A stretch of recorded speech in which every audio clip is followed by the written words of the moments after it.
درود بر محمد و آل محمد۔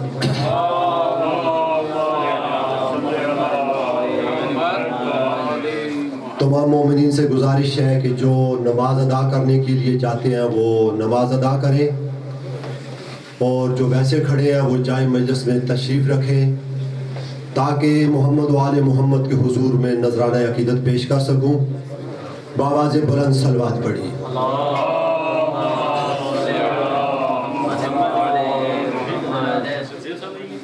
اعوذ باللہ السمیع العلیم من الشیطان الرجیم،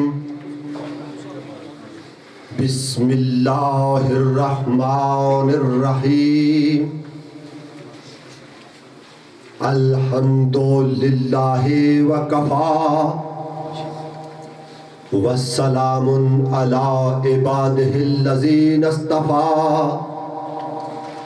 سیدنا و سید الثقلین نبی الحرمین وسیلتنا فی الدارین جد الحسن والحسین مولانا و مولا الثقلین ابی القاسم محمد،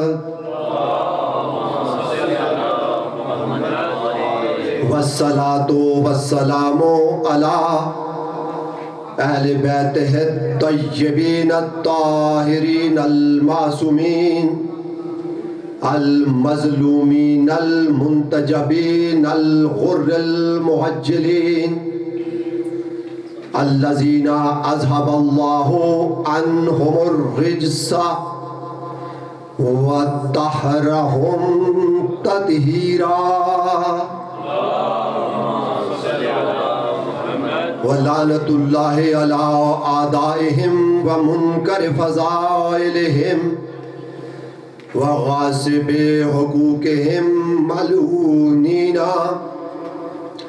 مِنْ يَوْمِنَا هَٰذَا إِلَىٰ يَوْمِ الدِّينِ، أَمَّا بَعْدُ فَقَدْ قَالَ اللَّهُ تَبَارَكَ وَتَعَالَىٰ فِي شَأْنِ حَبِيبِهِ، انما یرید اللہ لیذھب عنکم الرجس اہل البیت ویطہرکم تطہیرا۔ صلوات پڑھیے بابا جبلا۔ عزیزان گرامی القدر، لاکھ لاکھ احسان اس خالق کون و مکان کا کہ جس نے ہمیں انسان بنا کر احسن تقویم کی منزل پہ فائز کیا۔ وہ اللہ وہ چاہتا تو 18,000 مخلوق میں سے ہمیں کسی اور مخلوق میں بھی شامل کر سکتا تھا، لیکن اس نے ہمیں انسان بنا کر احسن تقویم کی منزل پہ فائز کیا۔ اس سے بڑا احسان اس نے ہمیں صرف انسان نہیں بنایا بلکہ دولت اسلام سے سرفراز فرما کر ہمیں مسلمان بنایا۔ اس سے بڑا احسان کہ اس نے ہمیں کسی دوسرے نبی کی امت میں شامل نہیں کیا بلکہ اس نبی کی امت میں شامل کیا جس نبی کی امت میں شامل ہونے کے لیے اللہ کے معصوم نبی دعائیں مانگتے رہے۔ عزیزان گرامی القدر، اللہ نے ہم میں بڑے احسان کیے ہیں۔ انسان بنایا تو احسان کیا ہے، مسلمان بنایا تو احسان کیا ہے، لیکن اللہ نے اسے احسان نہیں کہا۔ اللہ نے ہمیں والدین جیسی نعمت عطا کی ہے، اللہ نے احسان نہیں کہا۔ اللہ نے ہمیں اولاد جیسی نعمت عطا کی ہے، اللہ نے احسان نہیں کہا۔ اللہ نے ہمیں جان ادا کی ہے. اللہ نے احسان نہیں کہا, لیکن جب محمد مصطفیٰ کو مبعوث کیا آواز قدرت آئی, لقد من اللہ علی المؤمنین اذ بعث فیہم رسولا, ہم نے احسان کیا مومنین پر, ان میں اللہ کا رسول بھیجا ہے. اللہ کے سب سے بڑے احسان کا نام محمد رسول اللہ ہے. اور میں آپ کی توجہ چاہ رہا ہوں, ہم پہ اللہ کا ایک بہت بڑا احسان ہے. مجھے قسم ہے رب محمد کی, مجھے قسم ہے رب علی کی, اگر ہم ساری زندگی سجدہ ریز ہو کر اس کے سجدہ کرتے ہوئے اس کا شکر ادا کرتے رہے, ہماری زندگی ختم ہو جائے گی. ہم اس کا شکر ادا نہیں کر سکتے. وہ کون سا احسان ہے, وہ کون سا احسان ہے؟ اللہ کا سب سے بڑا احسان کون سا ہے؟ اللہ نے ہمیں علی جل ولی اللہ پڑھنے والوں میں شامل کیا. الحمدللہ الذی جعلنا من المتمسکین بولایت علی ابن ابی طالب. عزیزان گرامی القدر, آج کی گفتگو کے لیے آقا صاحب بھی تشریف فرما ہے, اور چونکہ مقتدر شخصیات تشریف فرما ہے, سورہ مبارکہ احزاب کی 33ویں آیت کریمہ کو سرنامہ کلام بنانے کا شرف حاصل کیا. انما یرید اللہ لیذھب عنکم الرجس اہل البیت ویطہرکم تطہیرا, جسے آیہ تطہیر بھی کہا جاتا ہے.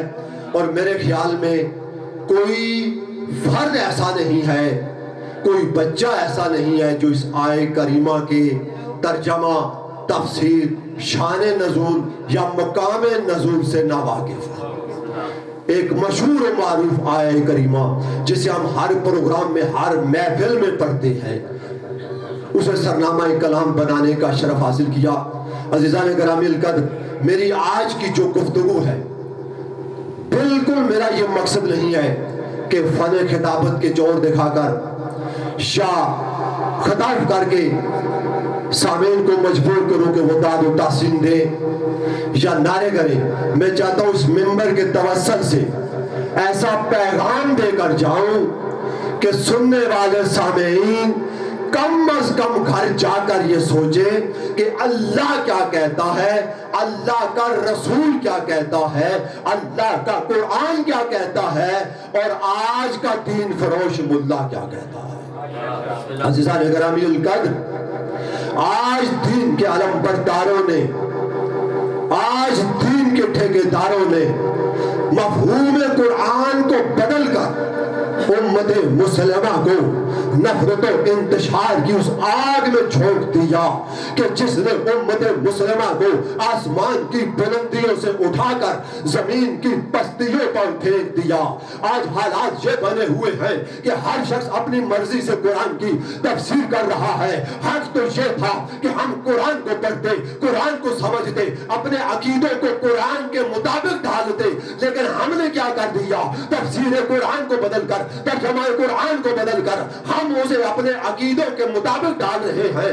علامہ اقبال نے کہا تھا, کس قدر ہو چلے اہل حرم بے توفیق, ارے خود نہیں بدلتے یہ قرآن کو بدل دیتے ہیں. حق تو یہ تھا کہ ہم قرآن کے مطابق زندگی گزاریں. عزیزوں, آج اس امت کا مزاج یہ بن چکا ہے, اگر کوئی محمد آل محمد کی اہل بیت کا ذکر کرتا ہے, توجہ فرما رہے ہیں, آپ توجہ فرمائیے, جتنے بھی ہیں توجہ فرمائیے, اگر آج کوئی شخص آل محمد کا ذکر کرتا ہے, اہل بیت محمد کا ذکر کرتا ہے, اگر علی کی شجاعت بیان کرتا ہے, علی کے فضائل بیان کرتا ہے, علی کے مناقب بیان کرتا ہے, حسن کی شان بیان کرتا ہے, امام حسین کی شان و عظمت بیان کرتا ہے, رسول اللہ کی بیٹی کے لہد جگر کا اگر کوئی فضائل بیان کرتا ہے, اسے شیعہ کہا جاتا ہے, اسے رافضی کہا جاتا ہے, اس پر فتوے لگ جاتے ہیں. کوئی ڈر کی وجہ سے آل محمد کے فضائل بیان ہی نہیں کر رہے. اگر کوئی صحابہ کرام کا ذکر کرتا ہے, اگر کوئی صحابہ کرام کی شان و مناقب بیان کرتا ہے, یہ صحیح سنی ہے, یہ پکا سنی ہے, یہ اہل سنت سے تعلق رکھتا ہے. میرے مسلمانوں, تمہیں کیا ہو گیا؟ اس منبر کے توسل سے امت مسلمہ کو یہ پیغام دینا چاہتا ہوں, جہاں تک میری آواز جا رہی ہے پوری توجہ کے ساتھ